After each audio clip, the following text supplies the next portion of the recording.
Digamos que en Colombia las entidades territoriales tienen todavía una brecha muy grande de capacidades para poder asumir este tema. Digamos, uno podría decir que en Colombia el concepto de planeación como tal, dentro de nuestras autoridades territoriales, no es un concepto que se maneje, como lo decía el doctor Vladimir, en el cotidiano. No es un concepto que ellos utilicen de una manera adecuada en función de los objetivos de desarrollo de un territorio. Y pasan varias cosas, o sea, digamos, en gran parte está el hecho de que no tenemos una estructura, una arquitectura, digamos, institucional, desde lo nacional y en lo territorial, lo suficientemente coordinada y lo suficientemente engranada, por decirlo de alguna manera, para que la función de planeación, desde la nación hasta el territorio, pueda ser una sola. Entonces, en Colombia pareciera que tuviéramos muchos países. El país que se planea desde lo nacional y el país que necesita ser planeado desde lo territorial. Ahí hay un primer reto. O sea, ¿cómo hacemos que, por ejemplo, una ley como la Ley 152 del año 94, efectivamente en ella se recoja tanto la necesidad que tiene el gobierno nacional de planear como la necesidad que tienen las entidades territoriales? Por otra parte, en Colombia el aterrizaje de la planeación y en específico de la planeación pública orientada a resultados tiene también que ver con que no tenemos aún creada la noción de cuáles son los problemas reales que debe atender la planificación territorial. Entonces, planificamos como un requisito, pero no planificamos pensando a futuro. Y el doctor Blanco lo decía, digamos, al inicio de la conferencia, o sea, la función fundamental de la planeación es efectivamente prever el futuro. En la medida que nosotros no sepamos cómo hacer eso, no sepamos dónde estamos hoy, cuáles son los problemas reales que debemos atender y cómo vamos a intentar resolver esos problemas, efectivamente la planeación se convierte en un papel. En un requisito. En un requisito que hay que cumplir durante los primeros 5 meses de entrada en vigencia de los gobiernos territoriales, pero hasta ahí para de contar. Y por último, las planificaciones no son pensadas para hacer medidas. O sea, nosotros formulamos objetivos, ponemos una planificación, pero al final no tenemos mucho interés desde el principio en realidad en medir esos resultados. Entonces los resultados se convierten en enunciados, no en herramientas que permitan la toma de decisión para las autoridades territoriales. Aquí me surge una pregunta que se la voy a formular a los tres. El Departamento Nacional de Planeación, que empieza a dar forma como a toda esta dinámica, puntualmente en el caso de Colombia, también para que nuestros televidentes sepan que es ese organismo que define las rutas de acciones del Estado. ¿Cuál es el papel que juega en esta nueva dinámica de la gestión pública frente a la gestión orientada a resultados en el marco del desarrollo? Doctor. Bueno, las autoridades de planeación son varias. Una de ellas es el DNP. Está la Presidencia de la República, el Congreso, el COMPES, entre otros. Se supone que ellos son los que deben dar las orientaciones, el norte, los lineamientos generales sobre cómo se debe planear. Y hay cantidad de metodologías. Planeación cada rato les cambia. El problema es algo así como lo que decía el doctor Edgar, es una cosa es lo que se dice en el orden nacional y se dice, oiga, hay que hacer esto, hagámoslo. Vamos por aquí. Vamos por aquí. Pero parece que eso se diera a espaldas de los departamentos y municipios. Es decir, diseñamos una metodología para que todo el mundo la cumpla. Entonces se diseñan unos sistemas de indicadores, está Sinergia, otros sistemas de gestión que evalúa planeación nacional y con base en eso destina recursos. O sea, los recursos que se dan por Sistema General de Participaciones, que es de donde sale la plata para salud y educación, en todos los municipios del país, se evalúa con base en indicadores que nos entregan los municipios.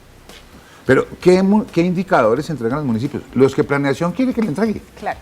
Porque, ¿qué sucede? Esos sistemas y toda esa cantidad de metodologías, en muchos casos están diseñadas por los señores de Planeación Nacional o por muchas otras instancias, pero sin tener en cuenta lo que pasa realmente en el municipio.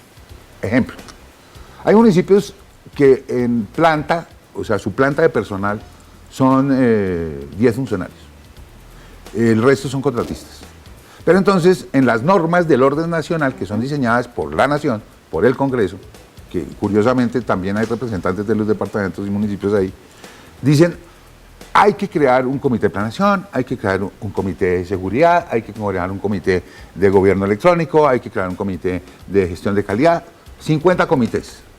Y resulta que son los mismos 10 personas que están en todos. Entonces, no sabemos cómo funciona, es decir, hacemos normas para la nación, pero no para el departamento del municipio. Es decir, la hacemos con la concepción de que, como en la nación, aquí, una organización cualquiera que sea, tiene 100 funcionarios. La más pequeñita del orden nacional tiene entre 50 y 100 funcionarios. Entonces, hay 50 personas para ubicarlas en los tantos comités que hay que crear. En los municipios no.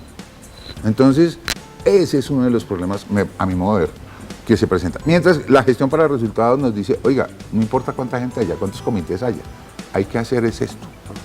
Punto. Hágalo. Una persona, 2 personas, 5 personas. Y partamos de lo que la gente, requiere y verdaderamente necesita. Ahora, es que quería hacer una acotación a 2 preguntas que Adelante. tú le hiciste a Vladimir y a Edgar, y es, una, mira, ¿por qué un problema es las normas, en ese sentido que están diseñadas para lo nacional? El segundo problema es que las normas, aquí todo el mundo dice, de los países más normados del mundo es Colombia. Las normas dicen cosas espectaculares. Primero, no se cumplen tal cual. Y segundo, no se actualizan ni se oxigenan permanentemente. Entonces, uno se pone a mirar, la ley 152 del 94 es espectacular. Habla de transparencia, de una cantidad de cosas, de participación ciudadana. Pero, ¿qué sucede?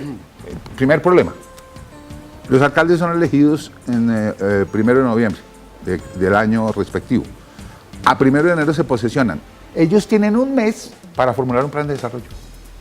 En ese mes, además, está un mecanismo que no lo planteó Vladimir, pero que supuestamente existe, que es que cada alcalde municipal tiene que hacer mesas de trabajo con las comunidades. Entonces, ellos lo hacen por veredas o por centros poblados. Entonces, si un municipio tiene 35 centros poblados, ejemplo, Vergara, Cundinamarca, Sí. está aquí nomás, tiene 35 centros poblados.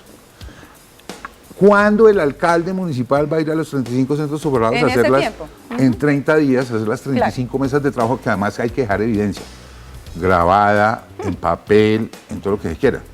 Entonces, los tiempos como que no dan. Es decir, vuelve y juega, estamos generando normas para la nación, pero no para el municipio. Los otros mecanismos de participación que existen y por lo cual la gente, digamos que la gente ya hoy en Colombia no participa más bien. La abstención en las elecciones es del 60%, del 50%, 50%. Y eso se debe a 2 problemas, a mi modo de ver rápidamente. Cultura política.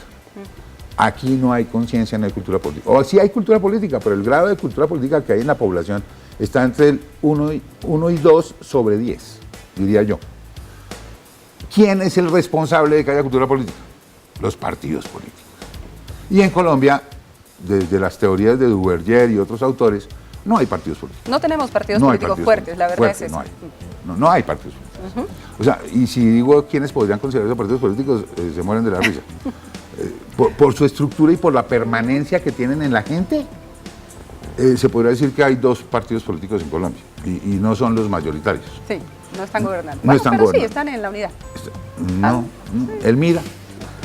Ellos, una de las características de un partido político es que tenga permanencia la gente, que logre participación, que los forme, que los concientice, los sensibilice, los haga participar. Ese es un problema. Ahora bien, ¿en qué se debe correlacionar esa cultura política? Pues básicamente con la administración pública. La administración debe coadyuvar a que eso se dé. ¿Sí? Porque finalmente deberían ser los partidos políticos los que formulen política pública, no los gobiernos. Y aquí es al contrario, el gobierno es el que formula la política pública.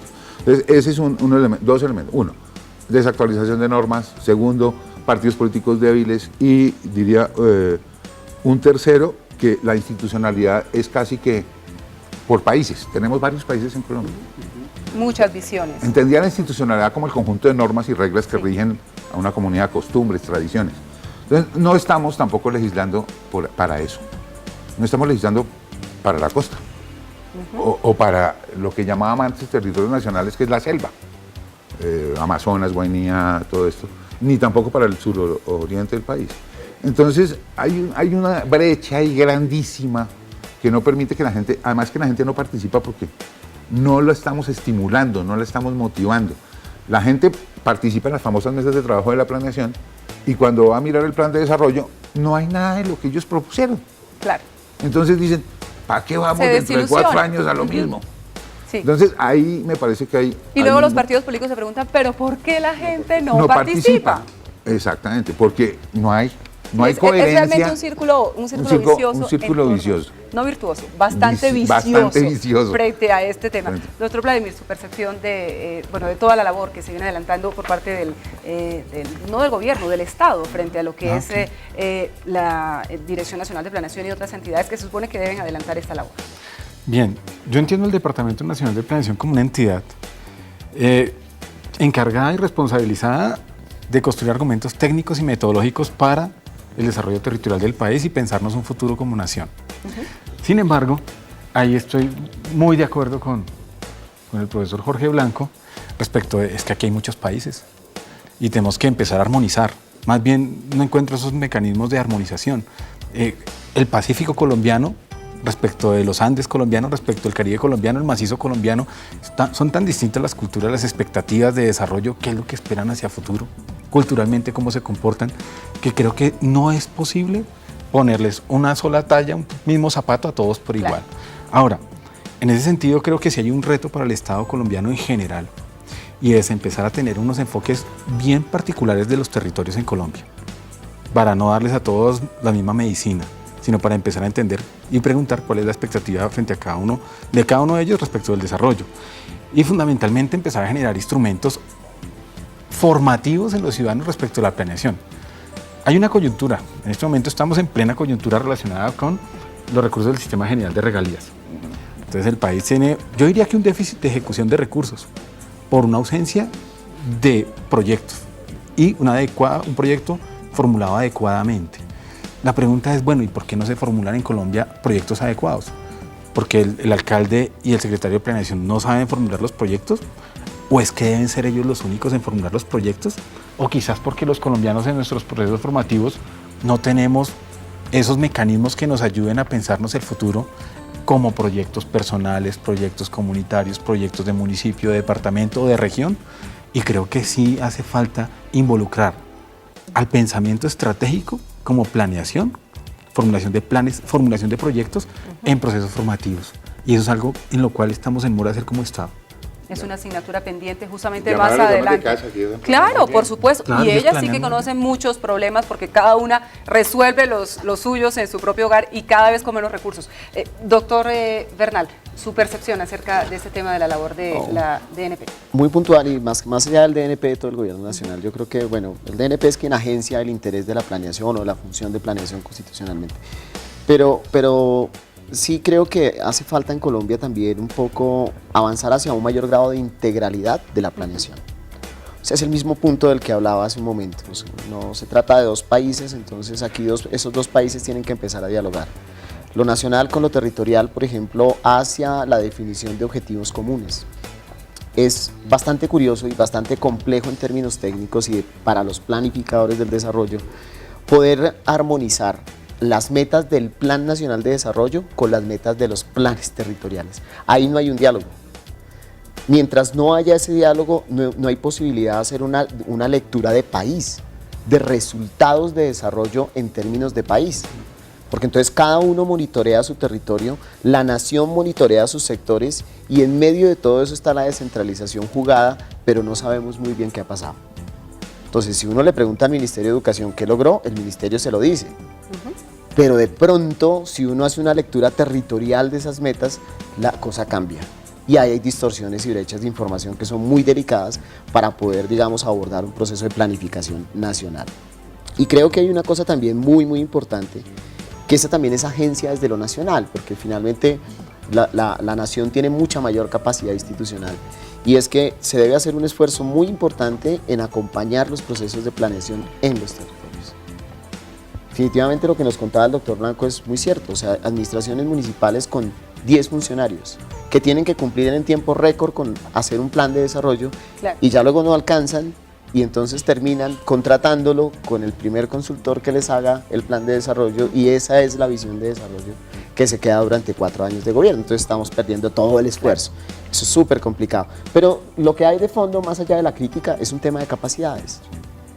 Y eso creo que es hacia donde también debe avanzar la nación, en reconocer, uno, los avances de los territorios, porque tampoco vamos a decir, como decía algún ministro en algún entonces, que los municipios son los hermanos menores de la nación. Eso no es realmente, porque ese no es el sentido de la descentralización. Hay varios mayorcitos y varios que Medellín es un hermano mayor, por ejemplo. Bucaramanga. Pero sí hay otros que están en una brecha de conocimiento muy grande, y la nación puede hacer mucho por fortalecer capacidades ahí. Capacidades y capacitación justamente para los ciudadanos, que es clave para que puedan empoderarse de todo este proceso de planificación por resultados y de la gestión pública orientada a eso, a los resultados. Justamente aquí en Ciudadanía Activa estamos tratando de darles luces a nuestros televidentes acerca de ese tema que es de la mayor importancia. Doctor Blanco, avancemos en esto. ¿Cuáles son esos conceptos fundamentales de la planificación orientada a resultados para que nuestros televidentes, para que nuestros ciudadanos sepan en un momento determinado decir, yo quisiera hacer y quisiera también participar dentro de este proceso? Porque tenemos dentro de esa planificación orientada a resultados, digamos, dimensiones de la planificación, que era justo un poco lo que usted nos abordaba anteriormente. A ver, en cuanto a conceptos hay una cantidad de cosas. Ahí podríamos iniciar por dos lados. Uno, sobre cómo es el ciclo de la planificación. Correcto. En el ciclo de la planificación se dan, digamos, 4 grandes etapas o grandes momentos. Uno es el de el diagnóstico, o el previo, es el que mencioné desde el principio, es donde recopilamos toda la información que requerimos sobre los municipios o sobre la organización en general que queremos trabajar. Sobre un determinado escenario. Sí. A ver, y el problema que tenemos en Colombia en cuanto a información es gravísimo. No hay censo. No están actualizadas las cifras, No hay los datos. No hay censo.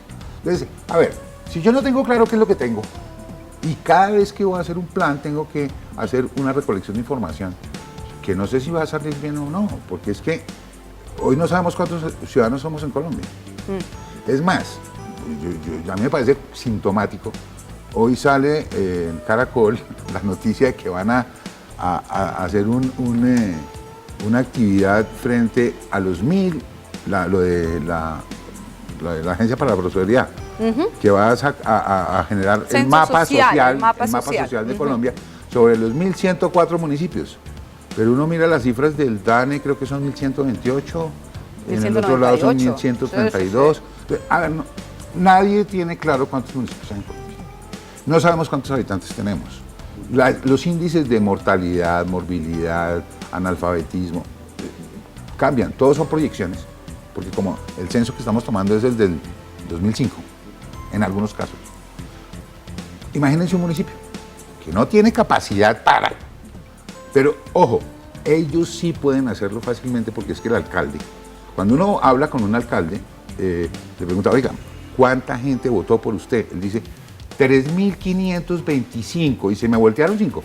Sí, y fueron fulano, mengano, lo tiene clarísimo. ¿Qué pasó aquí? Mire, el alcalde sabe cuántos niños tienen problemas de discapacidad, cuántas personas mayores hay. Ellos lo tienen aquí en la cabeza, porque son políticos. Pero si esa capacidad y habilidad que tienen los alcaldes la aprovecharan para hacer planeación, es decir, que esa información que tienen en la cabeza la plasmaran en un documento para hacer un adecuado diagnóstico, y más bien, que desde allá saliera el censo. Será una manera más interesante de hacer un censo, que desde los municipios construyéramos un censo hacia la nación, no de la nación hacia el municipio, como podría ser una metodología muy innovadora. Como ha sucedido siempre. Es la nación la que hace el censo y vamos a ver si funciona. Entonces, si no tenemos información, no podemos planear adecuadamente. Claro.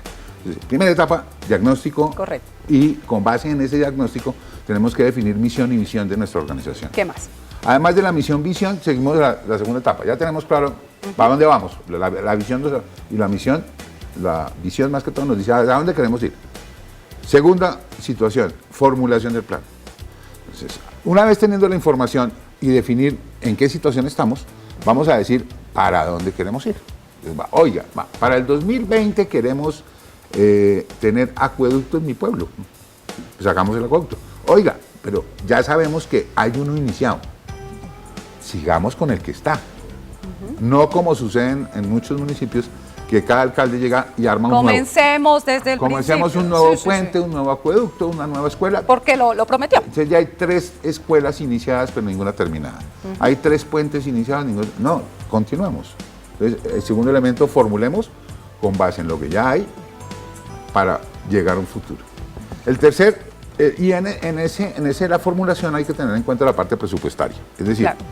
¿de dónde vamos a obtener recursos? ¿De dónde los vamos a sacar? Si vamos a incrementar las tarifas de impuestos, si vamos a actualizar el predial, el catastro más bien, vamos a actualizar el catastro para actualizar el impuesto predial. Esa es la segunda etapa, formular. En esa formulación hay que definir indicadores y metas específicas, resultados concretos, impactos que se van a lograr, coberturas. Y la tercera etapa ya es la ejecución del plan. En la ejecución del plan hay que hacer seguimiento permanente y ese seguimiento se hace obviamente con indicadores. Y la cuarta y última etapa, grande etapa, es la de monitoreo y evaluación. Que va a hacerse, pues también puede hacerse permanentemente, pero generalmente se hace al final a ver si se cumplió y si la gestión de las administraciones locales, departamentales o nacionales fueron las